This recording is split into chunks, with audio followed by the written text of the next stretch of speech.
સાબરકાંઠાનું સપ્તેશ્વર મંદિર પાણીમાં ગરકાવ થયું। સપ્તેશ્વર મંદિરનો એક આકાશી નજારો પણ સંદેશ ન્યૂઝ પાસે આવ્યો છે। સપ્તેશ્વર મંદિર એ નદીના પાણીમાં ગરકાવ થયું। મંદિર પાણીમાં ગરકાવ થતા દર્શનાર્થીઓ માટે હાલમાં બંધ કરવામાં આવ્યું છે। 10 વર્ષ બાદ ભયજનક સપાટી પર સાબરમતી નદી વહી રહી છે। સાબરમતી નદી બે કાંઠે વહેતા નયનરમ્ય દ્રશ્યો જોવા મળ્યા અને સપ્તેશ્વર મંદિર પાણીમાં ગરકાવ થઈ ગયું। ધરોઈ ડેમમાંથી પાણી છોડાતા સાબરમતી નદી બે કાંઠે વહેતી થઈ।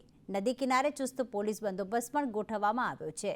સાબરકાંઠામાં આવેલું છે સપ્તેશ્વર મહાદેવનું મંદિર કે જ્યાં એક કુંડ પણ આવેલું છે અને એ કુંડમાં લોકો જે છે તે નહાતા પણ હોય છે જ્યારે મંદિરમાં દર્શન કરવામાં આવે, પરંતુ એ કુંડ હોય કે મંદિર હોય તે મંદિર પાણીમાં ગરકાવ થઈ ચૂક્યું છે।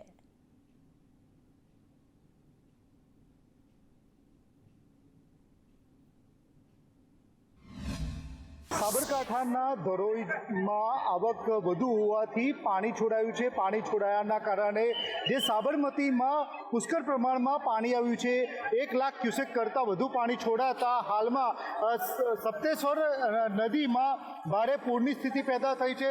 સપ્તેશ્વરમાં અત્યારે આજુબાજુ નદીમાં ફૂલ પાણી હોવાના કારણે જે મુખ્ય જે સપ્ત ઋષિ દ્વારા નિર્મિત જે મંદિર છે, મંદિરના ગર્ભગૃહથી લઈને ઉપર સુધીના પાણી ભરાવો થયો છે અને સદંતર જે આ જે ચોક છે, જે બ્યુટિફિકેશન બનાવ્યું છે ત્યાં સુધી પાણી ઘૂસી ગયા છે। હાલમાં આ અવર જવર કોઈ ના કરે કે નદી કિનારે ન જાય તે માટે ચુસ્ત પોલીસ બંદોબસ્ત કરી રહી છે। હાલમાં તમામ બાબતને લઈને તકેદારી કોઈ અનિચ્છનીય ઘટના ન બને તેને લઈને તંત્ર સજ્જ બન્યું છે।